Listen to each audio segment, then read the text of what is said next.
Piensa en las estepas mongolas estirándose sin fin. El viento azota todo a su paso. Marca el compás de la vida. Una voz surge en el fondo. Mongolia va más allá de ser un simple país. Es un rincón aislado. Aquí las costumbres eclipsan cualquier reloj o norma moderna. Lo ancestral palpita vivo. Se esconde bajo capas de polvo que el mundo actual intenta limpiar. Pero persiste. Se filtra en los gestos de cada día. En este viaje te guiaremos por ese terreno desconocido. Desenterraremos tradiciones que te dejarán con la boca abierta. Unas forman el pulso cotidiano. Otras se guardan como reliquias prohibidas. Desafían lo que hoy llamamos sentido común. Descubriremos cómo el ayer no se apaga. Se transforma. Se ajusta. Pero jamás se doblega. No revelo detalles ahora. Solo te dejo esta chispa. En Mongolia, las tradiciones no se estudian, se heredan con la sangre. Prepárate entonces para este recorrido por las tradiciones de Mongolia. Empezaremos con las más normales, pero iremos descendiendo cada vez más hasta terminar con las tradiciones que te dejarán boquiabierto.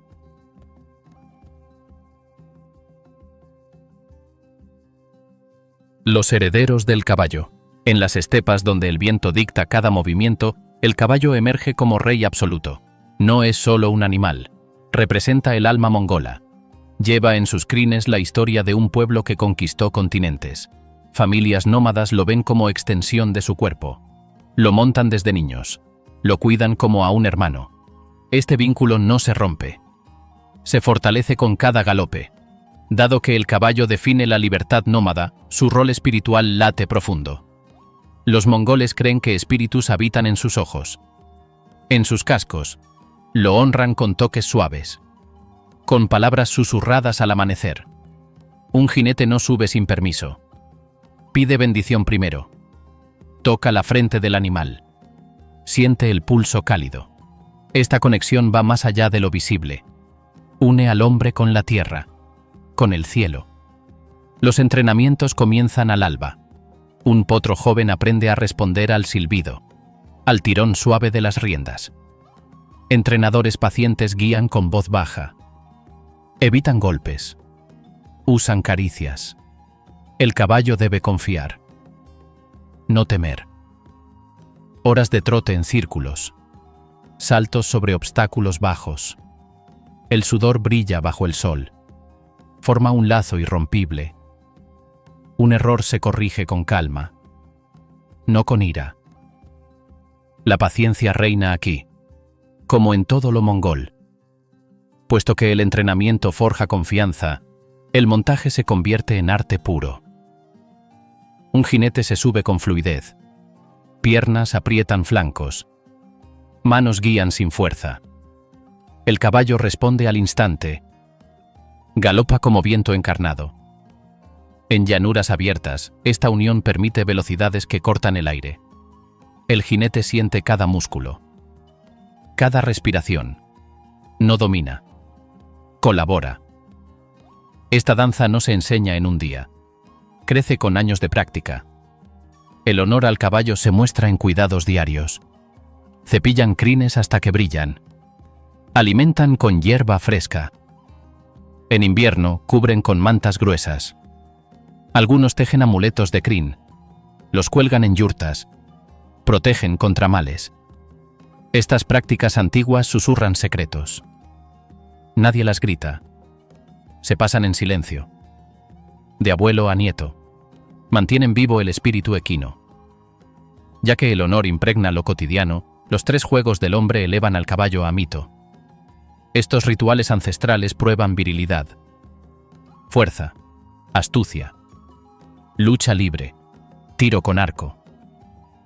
Carreras a caballo. No son deportes, son pruebas de supervivencia, heredadas de guerreros que dominaron Asia.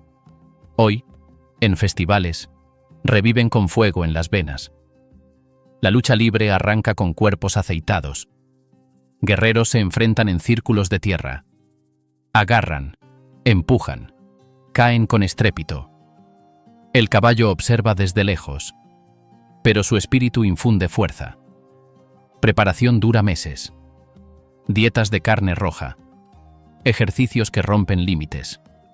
Rituales previos incluyen rezos al cielo, toques a amuletos equinos. El ganador no solo vence, honra a sus ancestros, a su montura fiel.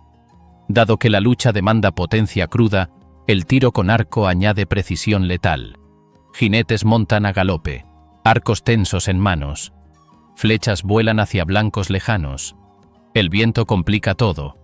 Obliga a calcular, a intuir. Entrenamiento inicia con arcos pequeños. Niños disparan a conejos. Crecen. Apuntan a dianas móviles. Rituales incluyen ungir el arco con grasa de caballo. Susurrar plegarias para viento favorable. En competencias, el silencio cae. Solo se oye el silbido de flechas. El impacto seco. Puesto que el arco prueba destreza, las carreras de caballos coronan la tríada. Niños jinetes. Potros salvajes. Distancias que matan de cansancio. Preparación arranca semanas antes. Seleccionan caballos por velocidad. Por resistencia. Los alimentan con mezclas secretas. Hierbas que fortalecen pulmones. Rituales simbólicos incluyen círculos de fuego. Rezos para espíritus guardianes. Amuletos atados a crines. Algunos susurran de sacrificios antiguos. Gotas de sangre en la tierra. Para bendecir el camino. Las competencias estallan en polvo y gritos. Multitudes se reúnen en valles amplios. Banderas flamean. Tambores retumban. Jinetes jóvenes, de 6 a 13 años, montan sin silla. Solo riendas crudas. La largada libera una estampida. Caballos relinchan.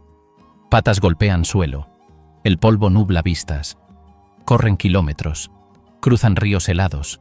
Suben colinas traicioneras. El agotamiento acecha, pero el espíritu mongol empuja. Ya que las carreras demandan endurance, los rituales previos tejen magia. Familias cantan himnos antiguos, pintan símbolos en flancos equinos, ungen crines con aceites perfumados. Estos actos no son show. Invocan protección. Contra caídas. Contra fatiga. Ancianos cuentan leyendas de caballos voladores, de guerreros que ganaron imperios a lomos. Estas historias encienden fuego en los ojos de los niños. Los preparan para el dolor. En plena carrera, el caos reina. Un potro tropieza, otro acelera como rayo. Jinetes gritan comandos, azotan con palabras, no con látigos. El vínculo brilla aquí. Un caballo débil flaquea. Uno fuerte devora distancia. Espectadores apuestan en silencio. Intercambian miradas. El final se acerca. El ganador cruza la meta. Cubierto de sudor. De gloria. No hay trofeos de metal. Solo respeto eterno. Dado que el triunfo honra al caballo, prácticas antiguas persisten en sombras. Amuletos de crin trenzada, colgados en cuellos de jinetes, protegen de ojos malignos. Rezos antes de montar. Palabras al viento. Piden fuerza. Velocidad. Algunos hablan de sacrificios simbólicos. Una gota de sangre del dedo. Mezclada con tierra. Ofrecida al espíritu equino. Nadie confirma. Pero las victorias inexplicables susurran verdades. Puesto que estos ritos mantienen el misterio, el caballo se erige en símbolo nacional. En banderas. En canciones. En sueños. Mongoles lo ven como puente al pasado. A Genghis Khan, que cabalgó a conquistas. Hoy, en ciudades, estatuas equinas recuerdan. Pero en estepas, el lazo vive, no muere. Se renueva en cada nacimiento de potro, en cada entrenamiento al alba. El entrenamiento no para en competencias. Diariamente, jinetes prueban límites. Galopan contra viento, saltan arroyos, fortalecen músculos. El caballo aprende a leer el terreno, a esquivar rocas ocultas. Esta maestría no surge sola. Nace de repetición, de paciencia infinita. Errores se corrigen con toques suaves. Premios de azúcar. El animal responde. Crece en confianza. Ya que la confianza une, el honor se extiende a cuidados post-carrera. Lavados con agua fría. Masajes en patas cansadas. Descanso bajo sombras. Familias comparten historias alrededor. Ríen de caídas. Celebran saltos perfectos. Estos momentos tejen comunidad. Fortalecen el mito equino. Nadie olvida un caballo fiel. Se convierte en leyenda familiar. En festivales grandes, como Naadam, los juegos culminan. Miles acampan, yurtas brotan como hongos, luchas rugen, arcos zumban, carreras electrizan, rituales previos llenan el aire. Incienso quema. Cantos suben, amuletos brillan, sacrificios simbólicos se insinúan en rincones oscuros. La energía vibra, casi tangible.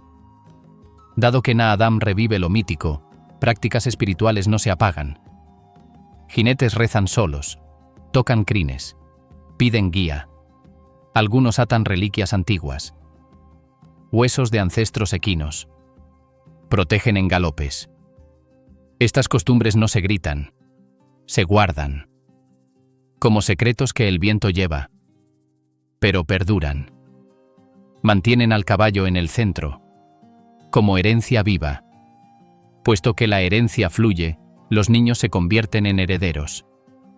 Montan potros tiernos. Aprenden luchas suaves. Disparan flechas cortas. Rituales los inician temprano. Amuletos pequeños. Rezos simples. Sacrificios de juguete. Todo prepara para el día grande. Cuando cabalguen como vientos. Honrando al caballo. Al legado. En Mongolia, el caballo no se domestica. Se alía. Sus herederos lo montan, lo honran, lo viven. En luchas feroces, en arcos precisos, en carreras eternas. Prácticas antiguas susurran en cada paso. Amuletos, rezos, sacrificios velados. Todo vibra. Físico, espiritual, inmortal. Comer es un acto sagrado. En las vastas extensiones donde el caballo lleva a los nómadas a través de horizontes infinitos, la comida surge como un ancla que une el cuerpo al espíritu y mantiene viva la esencia de la supervivencia diaria. No se trata solo de llenar el estómago, sino de un acto que teje lazos con la tierra dura y el clima implacable, donde cada bocado recuerda que en Mongolia, comer significa resistir y honrar lo que la naturaleza ofrece con generosidad escasa. Los platos mongoles no nacen de caprichos gourmet, sino de la necesidad cruda de aprovechar cada recurso disponible, transformando ingredientes simples en rituales que calientan el alma tanto como el cuerpo en las noches heladas de la estepa. Dado que el caballo proporciona movilidad y fuerza, la gastronomía complementa esa libertad con sabores que sostienen el viaje constante. Y uno de los pilares es el buz, esos dumplings rellenos que parecen bolsillos de supervivencia envueltos en masa fina.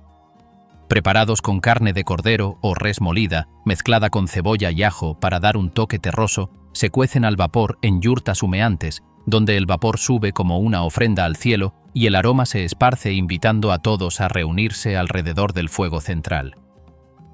Cada buz lleva en su interior no solo proteína esencial para enfrentar el frío, sino un significado profundo. La carne representa la abundancia del rebaño que el nómada cuida con devoción, y morder uno es como absorber la vitalidad de las bestias que comparten la vida errante, un gesto que une al comensal con el ciclo de la caza y el pastoreo que ha definido generaciones. Puesto que el buz encarna la simplicidad nutritiva, el korkhok eleva la comida a un nivel de ceremonia colectiva, cocinado en piedras calientes que se calientan al rojo vivo en una fogata antes de meterlas en un recipiente sellado junto a trozos de cordero, patatas y zanahorias, todo ello cocinado lentamente con el calor residual que infunde un sabor ahumado y tierno. Esta técnica no surge por accidente, sino de la ingeniosidad nómada que transforma un simple fuego de campamento en una olla improvisada, donde las piedras retienen el calor como guardianes fieles y el jugo de la carne se mezcla con las verduras para crear un caldo que reconforta después de un día de galope interminable. Comer korkhog implica compartir el recipiente común, pasando las piedras aún calientes de mano en mano con cuidado para no quemarse, un acto que refuerza la confianza mutua y recuerda que en la estepa, la comida no es individual sino un pacto silencioso de solidaridad ante la vastedad solitaria. Como el korkhog une a la gente alrededor del calor compartido, el té con leche salada fluye como el hilo conductor de la hospitalidad diaria, preparado hirviendo hojas de té negro con leche fresca de yegua o cabra, una pizca de sal y a veces mantequilla para añadir cremosidad que calienta desde adentro en las mañanas gélidas. Este brebaje no es una mera bebida, sino un elixir que hidrata y nutre al mismo tiempo, con la sal equilibrando los fluidos del cuerpo en un clima donde el sudor se evapora rápido y la deshidratación acecha como un lobo invisible, mientras la leche aporta la grasa necesaria para resistir vientos cortantes que roban el calor corporal. Servirlo es un gesto inicial en cualquier encuentro, vertido en cuencos de madera o metal que pasan de mano en mano, y rechazarlo sería como dar la espalda a la esencia misma de la conexión humana en un paisaje donde los vecinos pueden estar a kilómetros de distancia. Dado que estas bebidas y platos forman el núcleo de la mesa, cada ingrediente carga con una historia que susurra lecciones de respeto y gratitud, como la carne que proviene de animales sacrificados solo cuando es necesario, honrando su vida con un corte preciso y utilizando cada parte para evitar el desperdicio que la naturaleza no perdona en tiempos de escasez. La grasa se guarda para encender lámparas o untar pieles secas. Los huesos se hierven para caldos nutritivos que fortalecen los dientes y las articulaciones, y las vísceras se transforman en embutidos que duran semanas en viajes largos, todo ello tejiendo un tapiz donde nada se desecha y cada elemento recuerda la fragilidad de la vida en un entorno que da poco, pero exige mucho.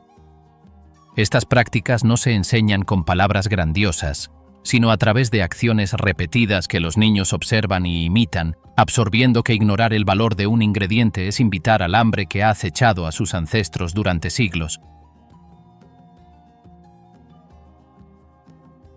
Puesto que los ingredientes dictan lecciones mudas, comer juntos se eleva a ritual que fortalece el tejido social de la comunidad nómada, donde una familia invita a extraños o vecinos a unirse sin previo aviso, extendiendo un cuenco humeante como puente de confianza que disuelve barreras en el acto de masticar y tragar en sincronía. Alrededor del fuego, las conversaciones fluyen suaves mientras se comparten porciones equitativas, y el silencio entre bocados permite que las historias de viajes pasados se entremezclen con el crepitar de las llamas, creando un espacio donde el tiempo se detiene y el grupo se siente uno solo contra las fuerzas del viento y la nieve. Este ritual no permite divisiones. Todos comen del mismo plato o cuenco, un gesto que iguala a ricos y pobres en la estepa, recordando que la supervivencia depende de la unión más que de la acumulación individual. Como el ritual de compartir une almas, el respeto al alimento se manifiesta en normas invisibles que guían cada comida, como la regla implícita de nunca rechazar una invitación a comer, ya que hacerlo sería como rechazar la vida misma que el anfitrión ofrece con generosidad abierta, exponiendo al invitado a la soledad que mata más rápido que el hambre en paisajes desolados.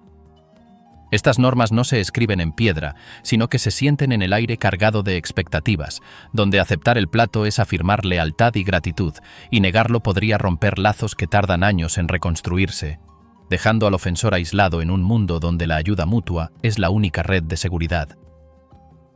Otro código susurra que nunca se deja un cuenco vacío, pues devolverlo limpio implica que el anfitrión no dio lo suficiente, un insulto sutil que obliga a dejar un resto como señal de saciedad abundante y respeto por la provisión generosa. Dado que estas normas tejen un código de honor en la mesa, el acto de comer se convierte en un espejo de la vida nómada entera, donde el fuego central de la yurta ilumina caras que comparten no solo nutrientes, sino destinos entrelazados, ya que una comida ofrecida hoy podría salvar una vida mañana cuando las tormentas aíslen a un viajero. En festivales o encuentros casuales, los platos se multiplican sobre mantas extendidas en la hierba, y el aroma del buz mezclado con el korkhog invita a relatos que fluyen como el té salado, fortaleciendo alianzas que trascienden el momento y se extienden a futuras mudanzas o cacerías compartidas. Esta conexión va más allá del paladar. Toca el espíritu, recordando que en Mongolia, la comida no alimenta solo el cuerpo, sino que nutre el lazo invisible que mantiene unido a un pueblo disperso por vientos caprichosos. Puesto que el respeto impregna cada gesto, historias ancestrales se entretejen con los sabores, como las leyendas de guerreros que sobrevivieron campañas gracias a raciones secas de carne y leche fermentada, transformando ingredientes humildes en talismanes de victoria que hoy se replican en mesas cotidianas. Ancianos narran cómo el té salado salvó a nómadas perdidos, su calidez reviviendo cuerpos entumecidos, y estos cuentos no son meras anécdotas, sino guías que enseñan a valorar cada sorbo como un regalo del paisaje que da y quita con igual ferocidad. En bodas o nacimientos, los platos se enriquecen con especias raras traídas de mercados lejanos, pero el núcleo sigue siendo el mismo. Honrar la comida como puente entre el pasado y el futuro, donde un bocado compartido sella promesas que duran vidas enteras. Como las historias enriquecen el banquete, el cierre de una comida deja un eco cálido que resuena en el alma, con cuencos recogidos en silencio y gratitudes murmuradas que afianzan lazos invisibles, recordando que en esta tierra donde el viento borra huellas, compartir comida es compartir destino en su forma más pura. Nadie se va con el estómago vacío ni el corazón solo, pues cada plato ofrecido teje un hilo en la red de supervivencia colectiva, un acto sagrado que transforma la necesidad en comunión y el hambre en hermandad duradera. En Mongolia, la mesa nómada no es un lugar fijo, sino un ritual móvil que lleva la esencia de la vida a donde el caballo y el viento guíen, asegurando que el pueblo perdure unido en cada mordisco y sorbo compartido. Familia, honor y destino. En las planicies mongolas, donde el acto de compartir una comida alrededor del fuego no solo nutre el cuerpo, sino que también forja alianzas invisibles que ayudan a un pueblo entero a resistir los vientos que borran cualquier rastro dejado en la hierba, la familia se presenta como ese centro sólido que guía cada elección en el día a día, creando una red de honor y compromisos que va más allá de los lazos de sangre y se hunde como raíces firmes en el suelo áspero. Estos vínculos operan como un mecanismo bien aceitado, donde el respeto pasa de una generación a la siguiente sin necesidad de palabras grandiosas, garantizando que el camino compartido del grupo siempre pese más que cualquier impulso personal, y todo arranca con esa devoción total hacia los ancianos, que cargan con el peso de las experiencias vividas como si fueran luces, guiando en la oscuridad profunda de la noche esteparia.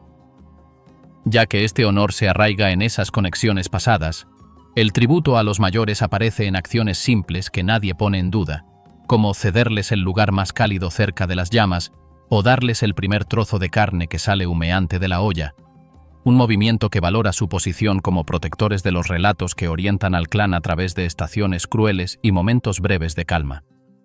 Los viejos no dan órdenes a gritos, sino que dejan caer sugerencias que caen pesadas en las conversaciones, y los más nuevos inclinan la cabeza para captar esas ideas sobre cómo interpretar las formas de las nubes que traen nieve o cómo tratar con familias lejanas sin ceder un ápice de la dignidad que marca la línea sanguínea. Esta admiración no viene de temor alguno, sino de una conciencia clara de que ellos han enfrentado más ráfagas heladas y presenciado más salidas del sol, convirtiéndolos en enlaces reales entre lo que fue y lo que vendrá, un puente que el grupo cruza con precaución para mantener intacta la secuencia que los ata a todos.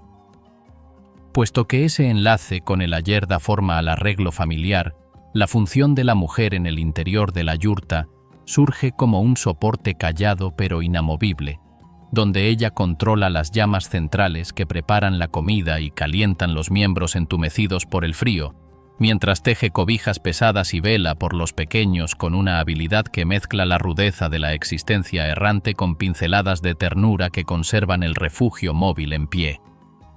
Su labor no se queda en quehaceres del hogar.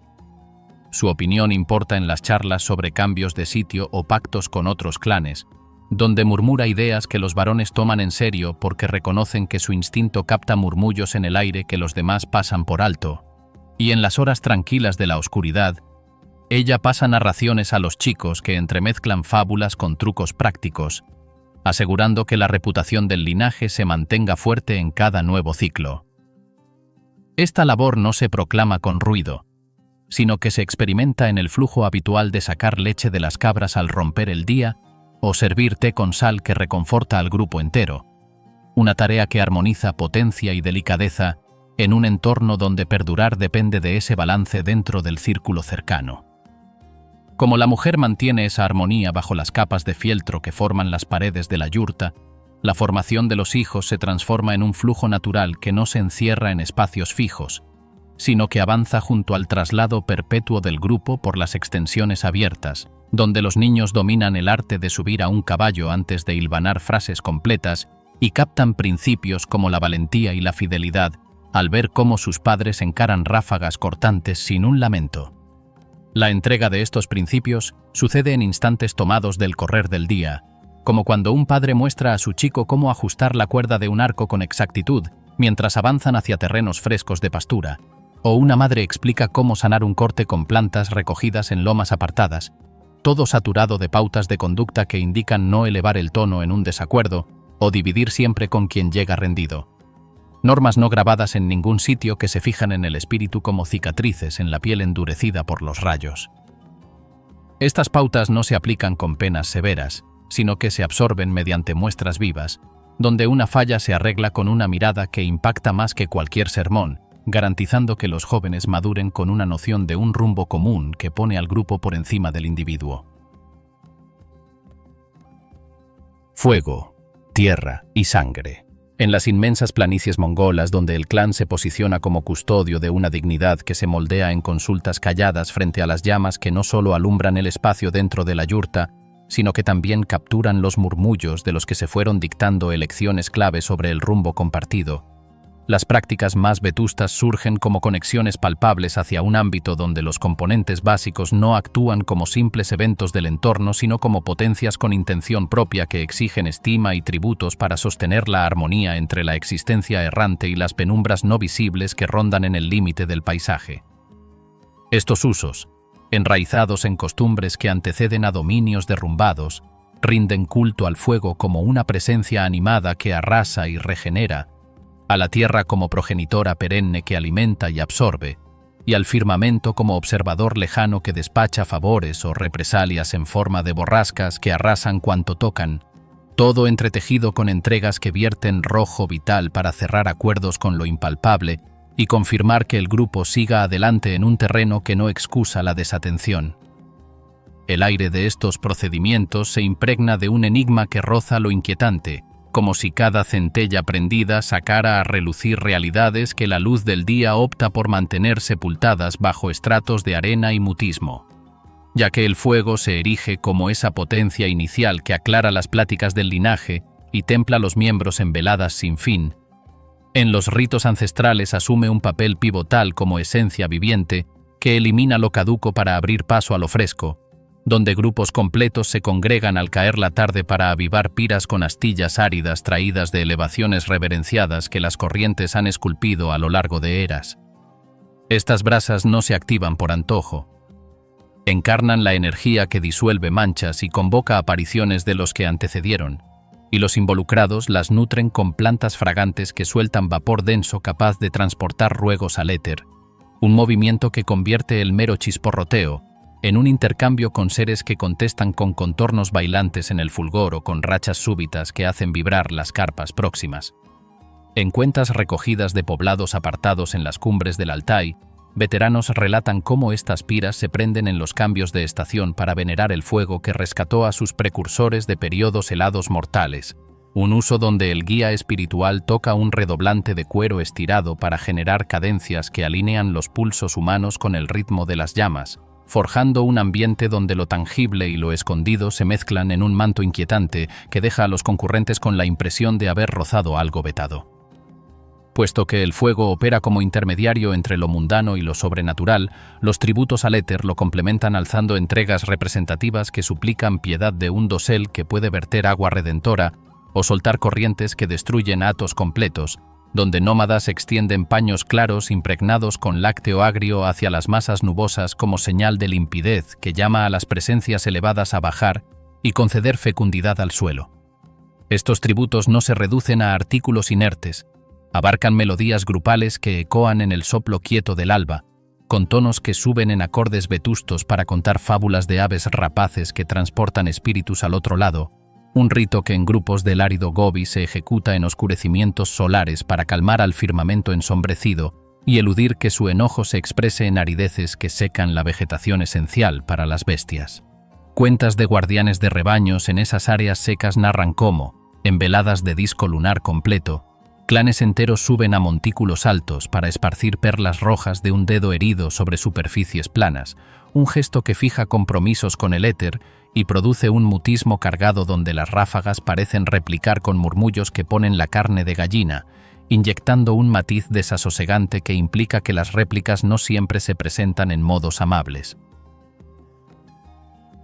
Como los tributos elevados persiguen estabilidad desde arriba, las dedicaciones al suelo anclan estos usos en la base que soporta la vida itinerante, donde se excavan huecos pequeños para sepultar granos combinados con residuos de piras anteriores como homenaje a la genitora constante que provee y devora, un gesto que valora su capacidad para sostener o engullir todo en sacudidas que los viejos veían como alertas de insatisfacción.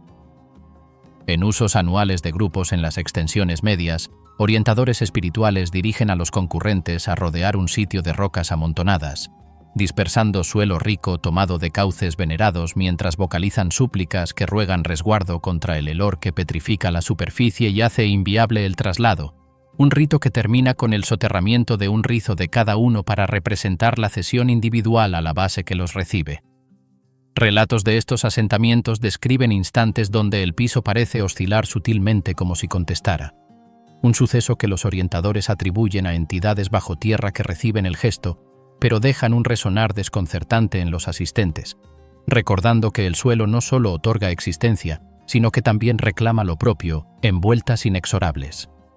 Dado que el suelo exige esa cesión concreta, las entregas de bestias incorporan un factor de rojo que profundiza el enigma de estos ritos, donde se escoge un ovino o corcel tierno para verter su esencia en un tajo exacto que libera el líquido carmesí sobre sitios improvisados, un movimiento que no persigue saña, sino un trueque reverenciado para sosegar potencias que podrían desatar males o escaseces si se desatienden.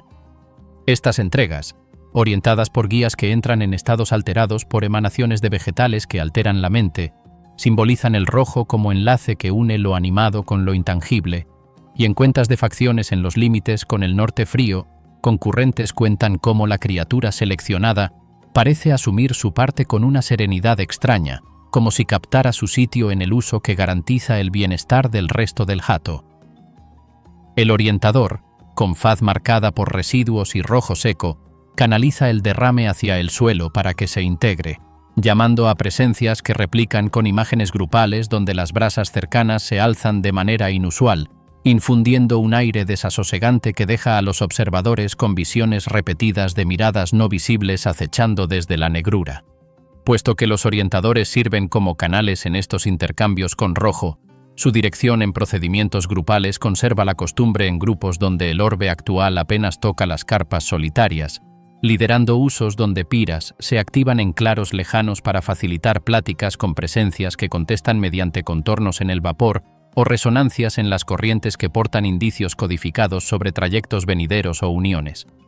En narraciones de poblados en el cauce del Orkhon, guías convocan a clanes completos para usos oscuros donde el fuego se nutre con restos de entregas anteriores, y los involucrados acceden a estados de exaltación común al compás de redoblantes que suenan como pulsos magnificados, permitiendo que tonos de los que partieron se expresen en murmullos que orientan elecciones sobre desplazamientos o remedios para males que golpean las bestias. Estas cuentas destacan episodios donde el guía, con mirada vidriosa por el estado, destapa augurios que se realizan días después, un hecho que intranquiliza a los dudosos pero robustece la creencia en que las brasas no solo consumen sino que sacan a relucir verdades escondidas que el pensamiento cotidiano no toca.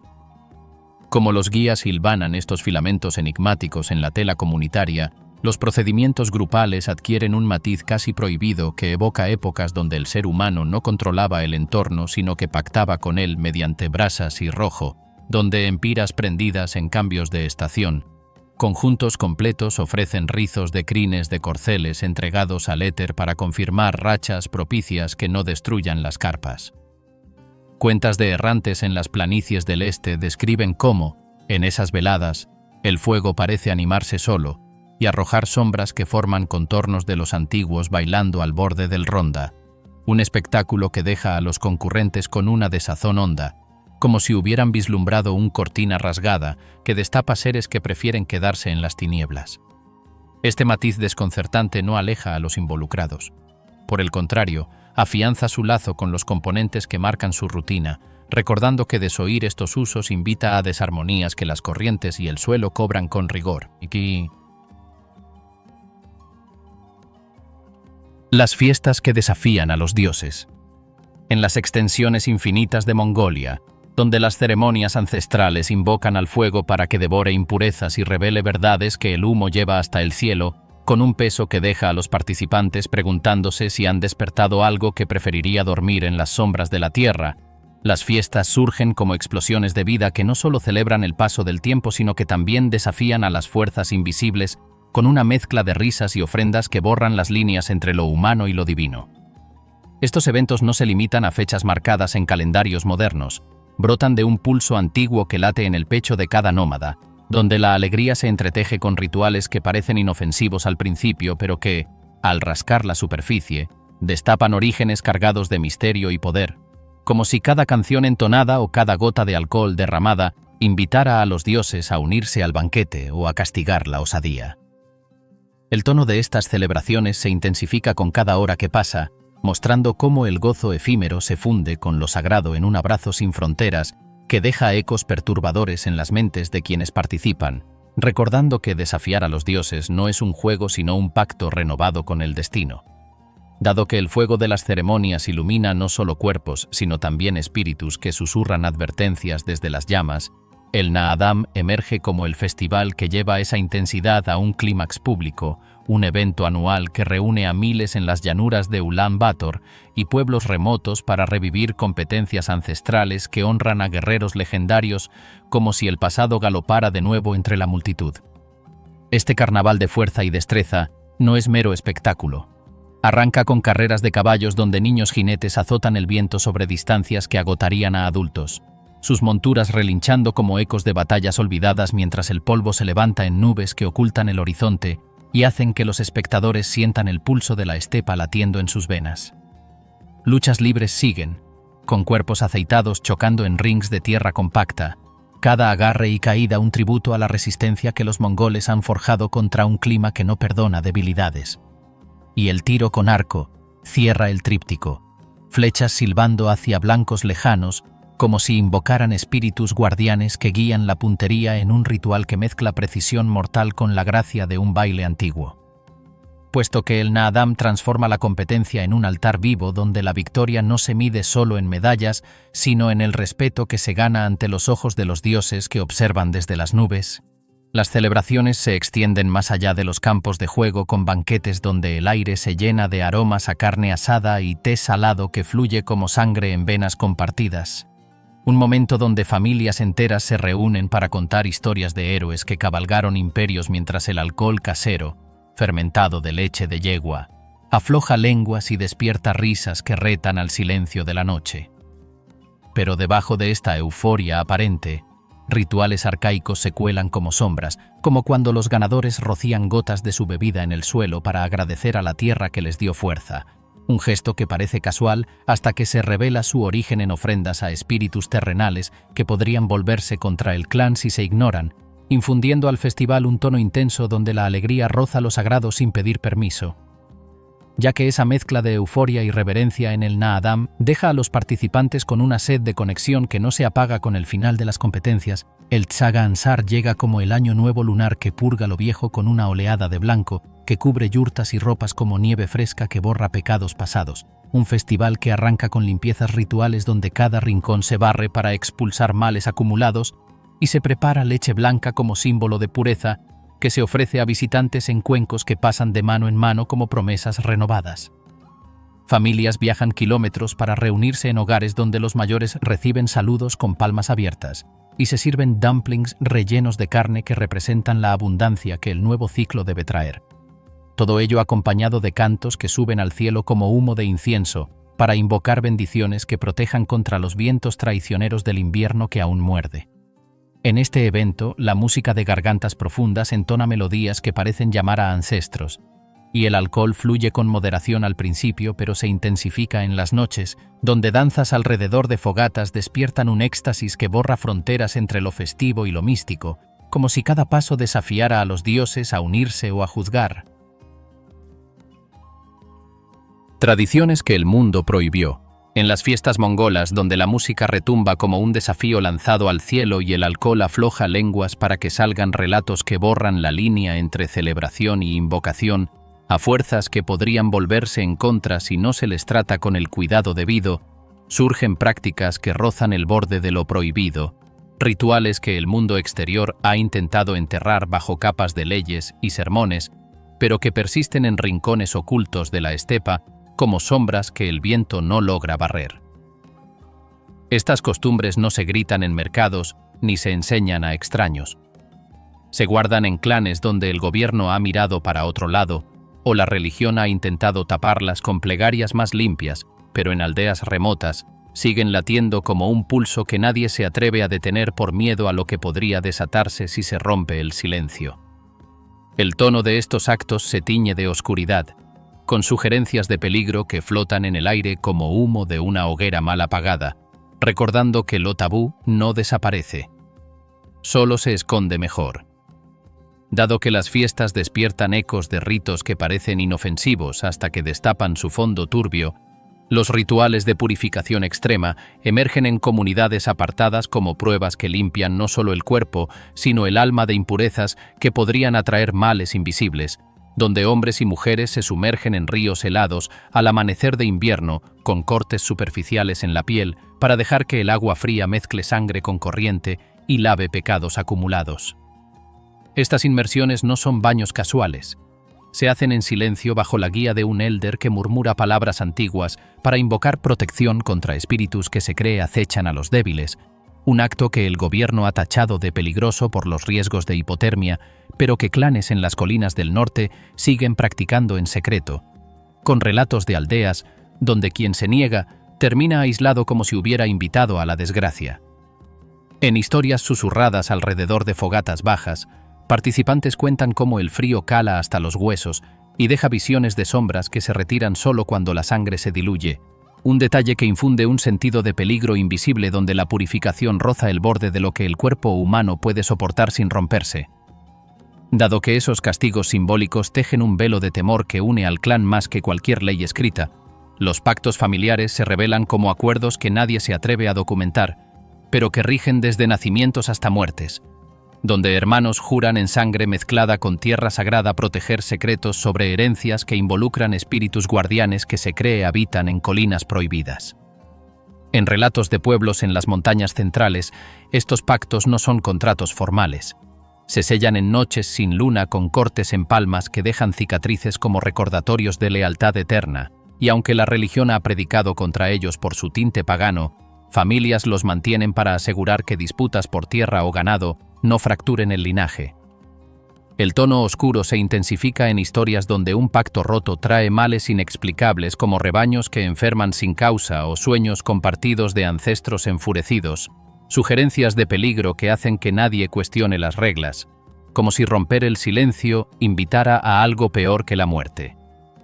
Puesto que esos pactos dejan huellas que el tiempo no borra, las tradiciones tabú persisten en aldeas donde el mundo exterior ha intentado imponer olvido, pero solo ha empujado las prácticas más profundas a las sombras, donde rituales de purificación y pruebas de fuerza se entremezclan con castigos que mantienen un equilibrio frágil entre los vivos y lo que acecha más allá.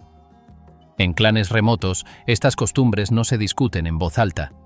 Se viven con un respeto teñido de temor, como si cada acto prohibido fuera una llave que abre puertas que mejor dejar cerradas. El peligro invisible late en cada relato turbio, recordando que lo que el mundo prohibió no muere, solo espera su momento en la oscuridad de la estepa. Y así concluye nuestro viaje por las tradiciones mongola.